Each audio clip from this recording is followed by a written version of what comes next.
I am a sinner saved by the grace of Jesus Christ. Mimi ni mtenda dhambi ambaye ameokolewa kwa neema ya Yesu Kristo. And I would like to share this word with you today Na ningependa kugawa neno hili pamoja nanyi siku ya leo to further the kingdom of God and for His glory. ili kueleza ufalme wa Mungu kwa ajili ya utukufu wake. So, verse 1, shall I read? Okay. In the year that King Uzziah died, I saw the Lord sitting on a throne, high and lifted up, and the train of His robe filled the temple. Above it stood seraphim. Each one had 6 wings. With 2 he covered his face, 2 he covered his feet, and 2 he flew. And one cried to another and said, Holy, holy, holy is the Lord of hosts. The whole earth is full of His glory. And the posts of the door were shaken by the voice of Him who cried out, and the house was filled with smoke. So I said, Woe is me, for I am undone, because I am a man of unclean lips, and I dwell in the midst of a people of unclean lips. For my eyes have seen the King, the Lord of hosts. Then one of the seraphim flew to me, and having in his hand a live coal, which he had taken from the tongue from the altar, and he touched my mouth with it, and said, Behold, this has touched your lips. Your iniquity is taken away, and your sin is purged. And I also heard the voice of the Lord saying, Whom shall I send, and who will go for us? Then I said, Here am I, send me. Amen. Katika mwaka ule aliokufa mfalme Uzia, na alimwona Bwana ameketi katika kiti cha enzi kilicho juu sana na kuinuliwa sana, ndipo vazi zake zikalijaza hekalu. Juu yake walisimama maserafi, kila mmoja alikuwa na mabawa 6. Kwa mawili alifunika uso wake, na kwa mawili alifunika miguu yake, na kwa mawili aliruka. Wakaitaka kila mmoja na mwenzake, wakisema, Mtakatifu, mtakatifu, mtakatifu ni Bwana wa majeshi, dunia yote imejaa utukufu wake. Na msingi wa vizingiti itatikiswa kwa sababu ya sauti yake aliyelia, naye nyumba ikajaa moshi. Ndipo niliposema, Ole wangu, kwa maana nimepotea, kwa sababu mimi ni mtu mwenye midomo michafu, nami ninakaa kati ya watu wenye midomo michafu, na macho yangu yanamuona Mfalme, Bwana wa majeshi. Kisha mmoja wa maserafi wale waliruka akiniambia, naye alikuwa na kaa la moto mikononi mwake, ambalo lilikuwa amelitwaa kwa makoleo toka juu ya madhabahu. Akanigusa kinywa changu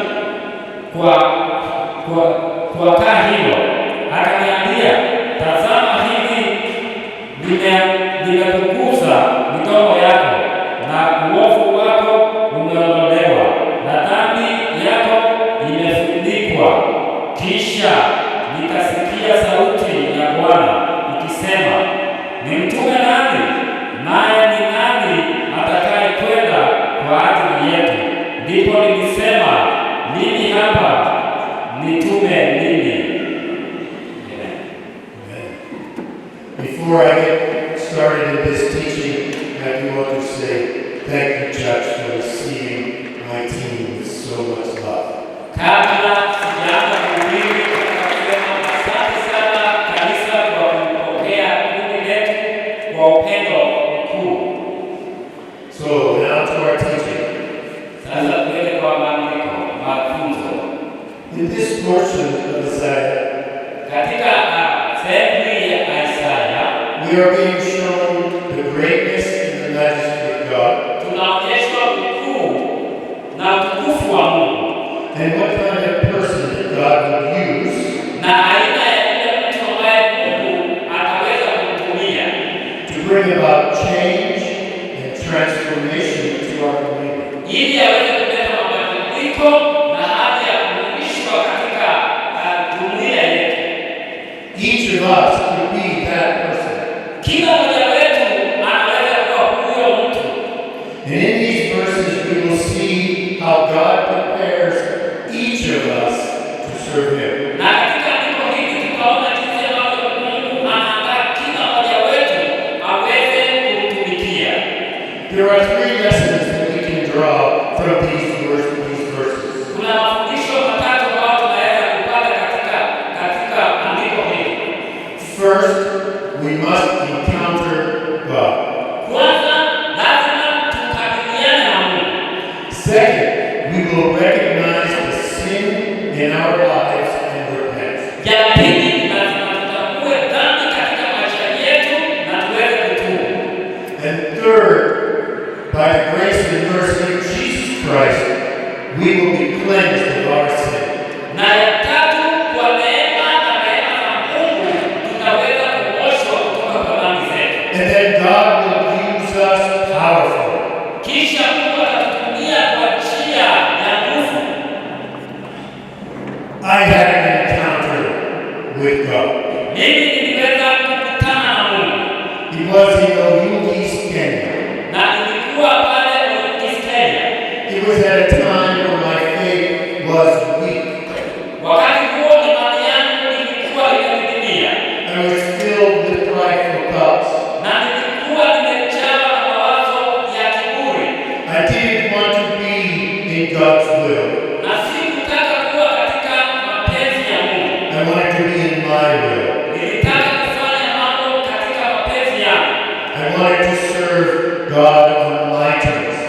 Na mimi nilikuwa nataka kumtumikia Mungu kulingana na vikwazo vyangu, sheria yangu.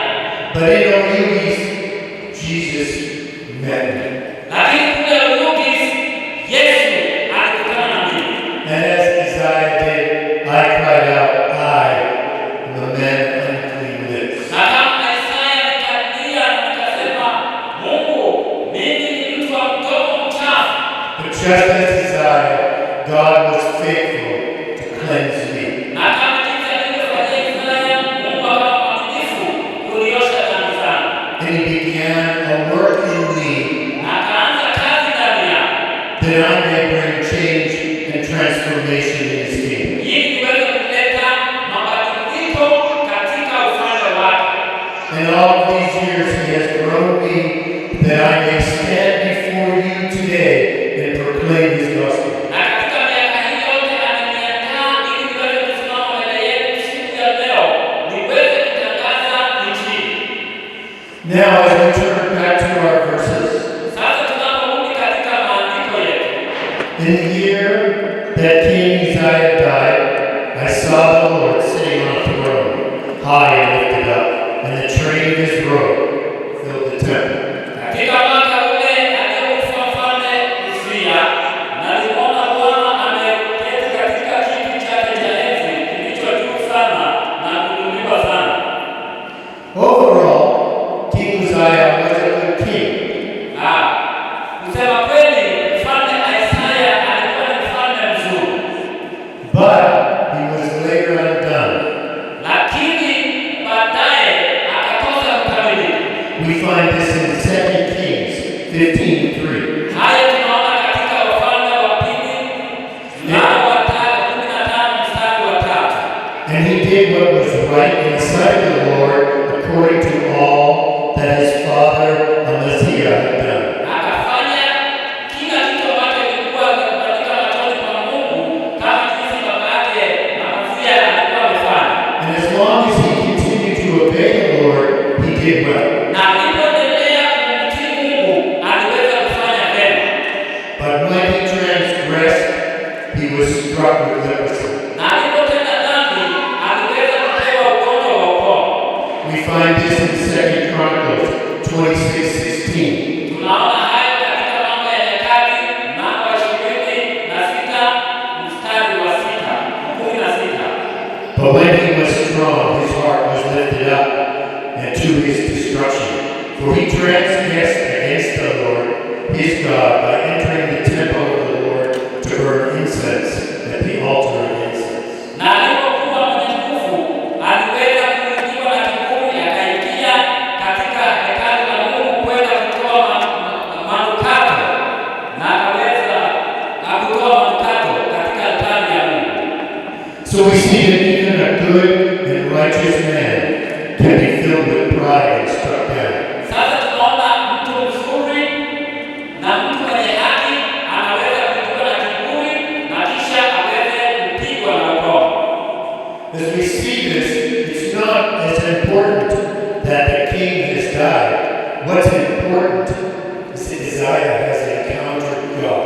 Kile ambacho cha muhimu hapa sio kuhusu kufa kifo cha mfalme, lakini ni makabiliano, kukutana kwa Isaya pamoja na Mungu.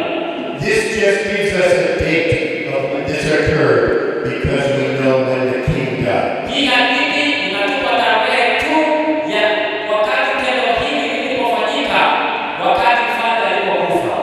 There are many that think that who Isaiah is seeing is Jesus. That Isaiah is seeing in the temple is Jesus. Yule ambaye Isaya anaona katika hekalu ni Yesu. We see this in Daniel 3:23. Tunaona haya katika kitabu cha Danieli mlango wa 3 mstari wa 23. It's when Nebuchadnezzar looks into the furnace and says, "Look," he answered, "I see 4 men loose walking in the midst of the fire, and they are not hurt. And the form of the 4th is like the Son of God." Na akasema, natazama naona watu wanne katika moto, na yule ambaye ni wa nne anafanana mwana wa Mungu. We could also assure ourselves with the understanding that we find in John 17:5.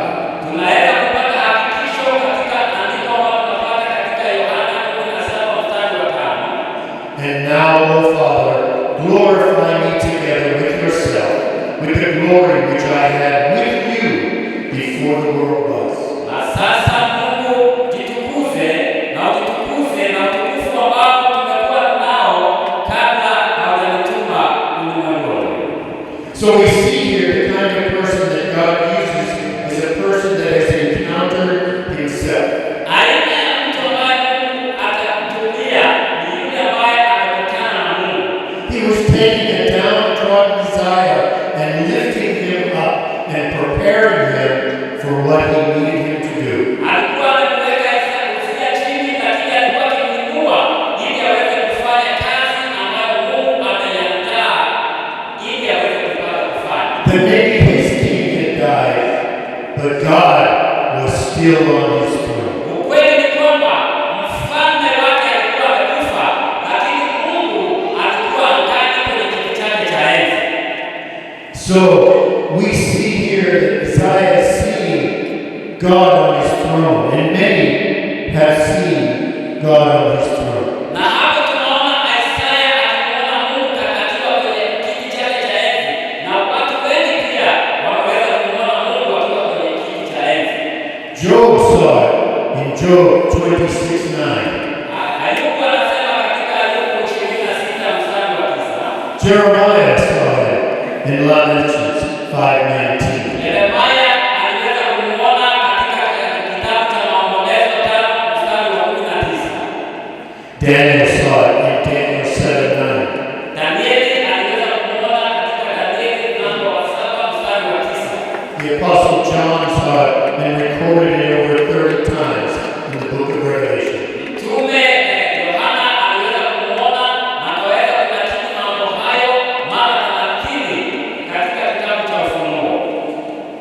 Today, we can rejoice and take comfort that God is on his throne. Tunaweza kufurahi na kuwa starehe tukijua kwamba Mungu ako kwenye enzi. And he rules the universe today.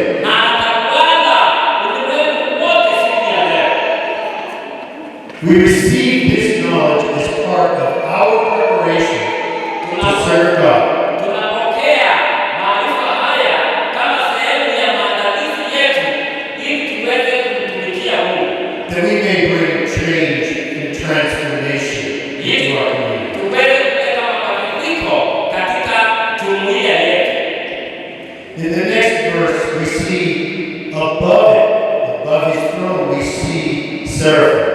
Each one had 6 wings. Juu yake tunaona maserafi ambao walikuwa na mabawa 6. 2 he covered his face. Mabawa mawili yaliweza kufunika uso wake. 2 he covered his feet. Mabawa mawili yakaweza kufunika miguu yake. And with 2 he flew. Na mabawa mawili yakatumia kupaa. So the word seraphim is only used once in the entire Bible. Neno hili maserafi linatumika mara moja katika Biblia nzima. The Hebrew word means to burn. Neno hili katika Kiebrania linamaanisha kuchomeka. Some think they are the same creatures that are recorded in Revelation. Na hiyo pia ndio inatumika katika kitabu cha Ufunuo. Perhaps because of the words they spoke. Holy, holy, holy. Labda kwa sababu ya yale maneno waliowatumia wakisema mtakatifu, mtakatifu, mtakatifu. When we look at this, we see that even the greatest angelical beings are humble before God. Na tunapotazama andiko hili, tunaona hata viumbe ambavyo ni vikuu vya kimalaika vinanyenyekea chini ya Mungu. They had wings to cover their face before God. Walikuwa na mabawa ya kufunika vichwa vyao mbele za Mungu. We see in the Bible in Matthew how this plays out in our lives. Tunaona katika kitabu cha Mathayo jinsi ambavyo jambo hili linaonekana wazi katika maisha yetu. In Matthew 17:5, Katika Mathayo 17:5, while he was still speaking, behold, a bright cloud overshadowed them. alipokuwa ngali anaongea, wingu kuu likaweza kuwafunika. And suddenly a voice came out of the cloud. Na kisha sauti ikatoka kwenye mawingu. This is my beloved Son, Huyu ni mwanangu mpendwa, in whom I am well pleased. ambaye napendezwa naye. Hear him. Msikizeni. And when the disciples heard it, Na wakati wanafunzi walipomsikia, they fell on their faces waliweza kuinamisha vichwa vyao kifudifudi and were greatly afraid. na wakawa na hofu kuu. They fell to the ground and they covered their face. Na wakaanguka wakajifunika kwenye sakafu na kufunika nyuso zao. They were humbling themselves before God. Hao walikuwa wakijinyenyekesha mbele za Mungu. These seraphim give us an excellent example of how we must approach and serve God. Maserafi haya yanatupa mfano mzuri jinsi ambavyo tunatakiwa tumwelekee Mungu na jinsi ya kumtumikia. We do it with all humility and reverence. Tunatakiwa tutumikie kwa unyenyekevu wa hali ya juu. This brings me back to my second point Hii inanileta katika dokezo la pili, of repentance that starts with humility. utubu ambayo inaanza kwa unyenyekevu, For humility recognizes the majesty of God. kwa sababu unyenyekevu unatambua ukuu wa Mungu. Isaiah would have been so downtrodden with all of his people turning from God and his kingdom. Isaya alikuwa amevunjika moyo kwa kuona hao watu wote wamevunjika moyo kwa mfano wao kuweza kuaga dunia. But here he is given a great wonder, a sight of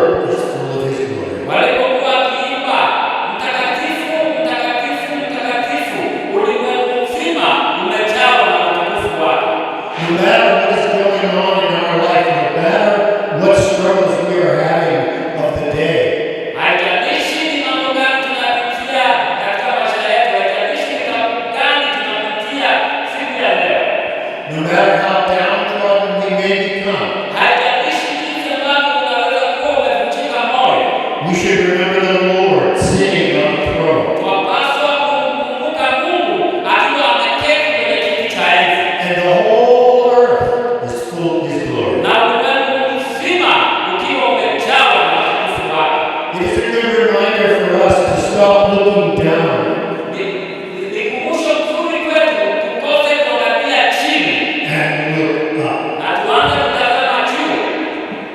Holy, holy, holy is the Lord of hosts. Mtakatifu, mtakatifu ndiye Bwana wa majeshi. I think at this time, Isaiah is being renewed by God. Na nafikiria kwa wakati huu Isaya alikuwa akifundishwa akifanya upya na Mungu. He's seeing God in a different way than he has ever seen him before. Anaona Mungu kwa njia tofauti kuliko ile alikuwa amemuona hapo mbeleni. He is seeing him as great and mighty. Anaona akiwa mkuu na mwenye ajabu. So much so that the posts of the door were shaken. Ilikuwa kuu mpaka hadi kizingiti cha mlango kiliweza kutikizwa.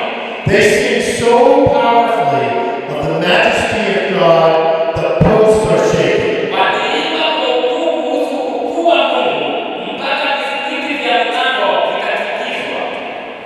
This same mighty power of loving and praising God with all of our hearts and all of our souls and our minds will cause our voices to go forth and shake the posts of the world. Hizo nguvu zilizofanya kazi wakati ule, hizo nguvu ndio zitafanya kazi tukimsifu Bwana na zitafanya sauti yetu isikike na ulimwengu wote uweze kutikizwa. As we rejoice today in worship, Tunapofurahia siku ya leo katika ibada, let us be reminded to shake the doorposts. wacha tuweze kukumbushwa kutikiza vizingiti vya mlango. If we're going to be those people that bring change and transformation into our families, Kama tutakuwa watu ambao wataleta mabadiliko katika jamii zetu, our church, kanisa letu, our community, jumuiya yetu, our country, nchi yetu, our world, ulimwengu wetu, then we need to be the same person that sees the greatness and majesty of God and cries out in such a way to shake the doorposts of the world. na tutakuwa kama watu ambao wanamuona Mungu akiwa ameinuliwa na wanaweza kutikiza vizingiti vya mlango. The very foundation of our lives should shake. Msingi imara wa maisha yetu wapaswa kutikizwa. I want to share this wonderful word of God that you will encounter the glory and majesty of Jesus and that it will carry in your heart and your voice will speak out to all of your community and they will be shaken as well. Nataka kugawa neno hili jinsi ambavyo utaenda ukigawa neno la Mungu katika jumuiya yako na jumuiya yako itaweza kutikizwa pia. So at this point, Isaiah has seen all of this, he has heard all of this, and he has recognized his sin. Wakati huu wote Isaya anaona mambo haya yote, amesikia mambo haya yote na ameyatambua. And what does he say? Na yeye anasema nini? Woe is me. Ole wangu, I am undone. mimi sijakamilika. Have you ever had this experience? Je, umewahi kuwa na ujuzi kama huo? I have. Mimi nimewahi. And it's become part of my testimony. Na ikaweza kuwa sehemu ya ushuhuda wangu. In 2018, Katika mwaka wa 2018, my pastor asked if I would go to Kenya on a vision trip. mchungaji wangu alimuuliza kama anaweza kwenda Kenya kufanya haya matibabu ya macho. But like Jonah, I was not going to Ravinia, I was going somewhere else. Na kama Yohana, mimi nikaamua siji Kenya, ninaenda sehemu nyingine. But then I remembered I did not want to end up in a fish. Lakini nikakumbuka sitaki nijipate niko kwenye tumbo la samaki mkuu. So I traveled to Oyugis thinking that I was a good man. Na mimi nikasafiri hadi Oyugis nikifikiria mimi ni mtu mzuri sana. I went out to evangelize and spread the word of God. Nikaenda nikafanya uinjilisti mahali pale, And the Holy Spirit closed my mouth. Na Roho Mtakatifu akafunga kinywa changu. Took my words. Akatoa maneno kwenye kinywa changu. And cast it to the ground. Na kisha akaniangusha kwenye sakafu.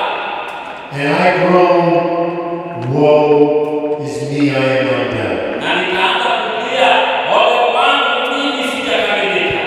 I was not recognizing my sin. Mimi sikuwa natambua dhambi zangu. It can't happen. Inaweza fanyika. This is the very reason we need to be reading our Bibles, Hii ndio sababu inatupasa kusoma Biblia zetu, listening to the teaching of the Word of God, tukisikiza mafundisho ya neno la Mungu and being attentive to that small voice of the Holy Spirit. na kuwa makinifu kwa sauti zile ndogo ndogo ambazo Mungu anatuongelesha, So that we will not be a man of unclean lips. ili tusije tukawa watu wenye midomo michafu. So let us each examine our hearts each day, Hata kila mmoja wetu achunguze maisha yake na moyo wake kila siku, holding ourselves up not to the standard of man, but of God. tukiweza sio kutambulisha tu mbele ya wanadamu, bali mbele ya Mungu.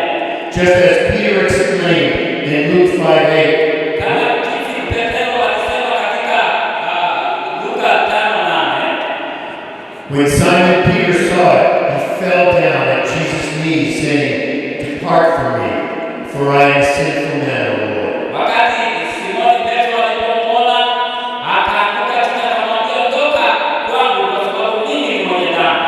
We too recognize our sinful selves when we're confronted by the glory of Jesus. Sisi pia huwa tunatambua uovu wetu tunapokabiliana na uwepo wa Yesu Kristo. I certainly was. I was. Nilikuwa hivyo. This brings me to my third and final point. Hii inaleta katika dokezo langu la tatu na la mwisho. When we can finally say, Woe is me, I am a man of unclean lips, Tunapoweza kujipata tukisema ole wangu mimi ni mtu mwenye roho mchafu, and we need to be cleansed, na tunapaswa kuoshwa, we ask for forgiveness, tunaomba msamaha, and amazingly God, through His perfect plan of redemption with Jesus, He grants it. na kwa njia ya ajabu katika neema ya Mungu kupitia Yesu Kristo, Mungu huwa anatupatia. When Isaiah cried out in repentance, God knew what he needed. Wakati Isaya alilia katika ungamo, Mungu alijua anahitaji nini. And when we cry out, God knows what we need, Na tutakaporudia Mungu, Mungu atajua tunahitaji nini. and He will grant it. Na kisha atatupea.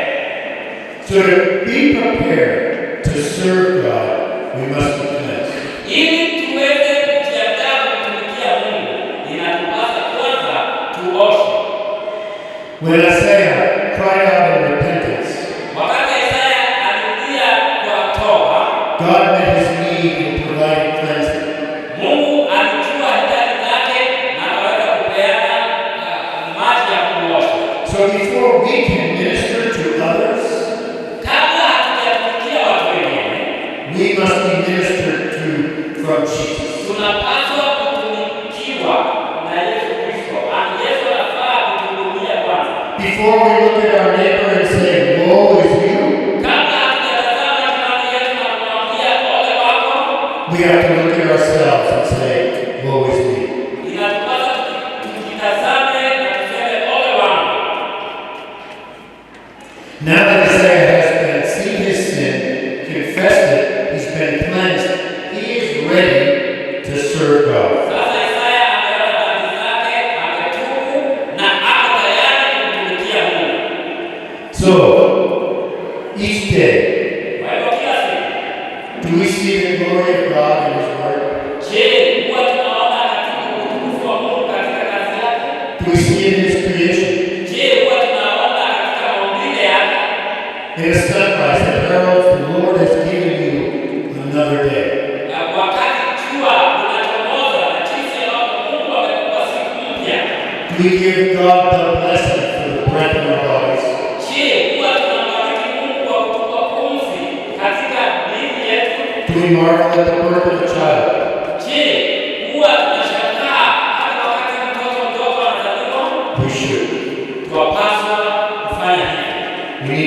prepare ourselves with the reflection of our lives. Tunapaswa kujiandaa kwa jinsi ambavyo tunaonyesha maisha yetu.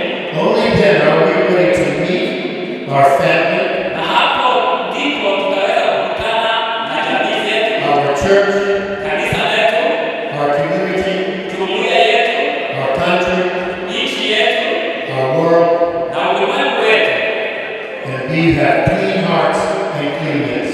na tutakuwa na midomo mioyo safi na midomo safi, So that we share the great news of Jesus Christ. ili tuweze kuhubiri habari njema za Yesu Kristo. So now we get to where Isaiah becomes participatory in God's plan. Sasa tunafikia mahali ambapo Isaya anaanza kuhusika katika mpango wa Mungu. Yes, he has encountered him. He has been cleansed. He is ready to go. Ndiyo, amekutana na yeye, amekuona na ako tayari sasa kwenda. And like what we have just read, are we prepared to be shaken awake with the full power of the Holy Spirit? Kama jinsi ambavyo tumesoma, je, tuko tayari kutikizwa na kujazwa na nguvu za Roho Mtakatifu? And when we do, we are ready to say, "Here am I. Na kama tutafanya hivyo, tutakuwa tayari kusema, Bwana, niko hapa, Send me." nitume. Yes. Yes. Be a man or woman. Ukiwa mwanamke mwanamke, God does not discriminate. Mungu hana ubaguzi. God has chosen those that are willing to share Him, Mungu amechagua wale ambao wako tayari kumtangaza, transforming a lost and fallen world into the kingdom of God. wakibadilisha ulimwengu ambao umeanguka ili uweze kuwa ufalme wa Mungu. Sometimes we might say, "How can we do this? It is too big." Na saa zingine tunaweza kujiuliza, nitafanya jambo hili kwa namna gani? Kwa sababu jambo hili ni kubwa sana. There is so much to overcome. Kuna mambo mengi ya kuweza kuyaepuka. I am not a pastor. Mimi sio mchungaji, I am not a teacher. mimi sio mwalimu. I cannot simply leave my job to share the word. Siwezi kuacha kazi yangu ili niweze kwenda kuhubiri Injili. How can I overcome my own circumstance Nitawezaje kushinda hali zangu to be a messenger of Christ? ili niweze kuwa mtumishi wa Kristo? It can be overwhelming to think about. Inaweza kuwa mambo mengi mazito kufikiria haya, And it brings time of self-doubt. na inaleta wakati wa kujishuku binafsi. I once heard a quote, Na wakati mmoja niliona andiko fulani, taarifa, "What would you attempt to do if you knew you could not fail?" utaweza kujaribu kitu gani kama ulikuwa unajua hautashindwa? In Matthew 19:26, Katika Mathayo 19 mstari wa 26, Jesus looked at them and said to them, Yesu aliwatazama akawaambia, "With men, this is impossible, kwa wanadamu haya hayawezekani, but with God, all things are possible." lakini kwa Mungu yote yawezekana. And He is sending us, and we will see it through completion. Na anatutuma na kisha tumekamilisha. Matthew 28:20. Mathayo 28 mstari wa 20. Jesus teaching them to observe all things that I have commanded you. Yesu akawafundisha na kuambia wafundishe mambo yote ambayo nimewaamuru. And lo, I am with you always, Na tazama, niko nanyi kila wakati, even to the end of the age. hata mwisho wa dahari. Remember, Jesus Himself commands us to go and preach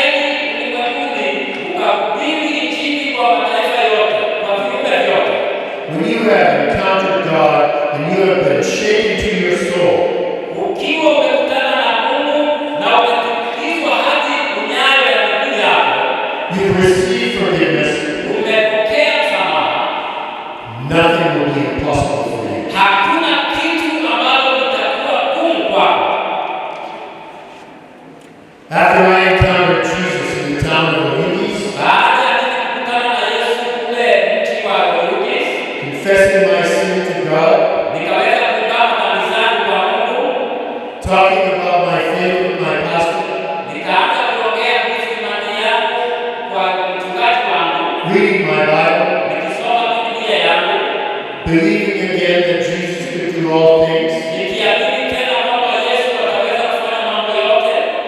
The Lord reached out his hand and he placed a coal against my lips. Na Mungu mwenyewe akaweza kuweka kaa la moto katika mwili wangu, And I was cleansed. na nikaweza kuoshwa And I was transformed. na nikabadilishwa, My soul shook. na nafsi yangu ikatikizwa, And I was ready to cry out, "Here am I, send me." na nilikuwa tayari kulia na kumwambia Mungu, niko hapa, nitume. This was the beginning of the time that I would share the gospel through Global Eyeglass Ministry.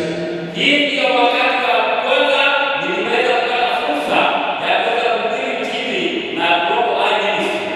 God transformed me so that I may help transform my family, Mungu alinibadilisha ili niweze kubadilisha jamii yangu, my church, nibadilishe kanisa langu, my community, nibadilishe familia yangu, my country, nchi yangu and my world. na hata ulimwengu wangu. That is why I stand before you today, Ndio maana nasimama mbele yenu siku ya leo prepared to serve the community of Eldoret nikiwa tayari kutumikia jumuiya ya Eldoret only by the grace of God kwa neema ya Mungu peke yake and through the love of Jesus. na kupitia upendo wa Yesu Kristo. I am a poor man Mimi ni mtu maskini who has encountered God, ambaye amekutana na Mungu, has been transformed, amebadilishwa, and just as He has for me, He can do for many. na jinsi ambavyo amenifanyia mimi anaweza kufanyia watu wengine wengi. We should all be ready to shake the place. Sote tunapaswa kuwa tayari kutikiza na milimoto. And when we all choose to say, "Here am I, send me," Wakati sisi sote tutakuwa tayari kusema Bwana, niko hapa, nitume, we will shake the doorposts of the world with the gospel. tutaweza kutikiza milango ya ulimwengu na injili ya Yesu. During this eye clinic that is coming up, Wakati huu wa kliniki hii ambayo tutaanza, the gospel of Jesus will be spoken that will shake people when they come. injili ya Yesu Kristo itahubiriwa yenye itatikiza watu ambao watakaokuja. Some will receive physical sight, Watu wengine watapokea kuona, but we pray that many will receive spiritual sight. lakini tunaomba wengi wataweza kupokea macho ya kiroho. I thank you so much for allowing me to stand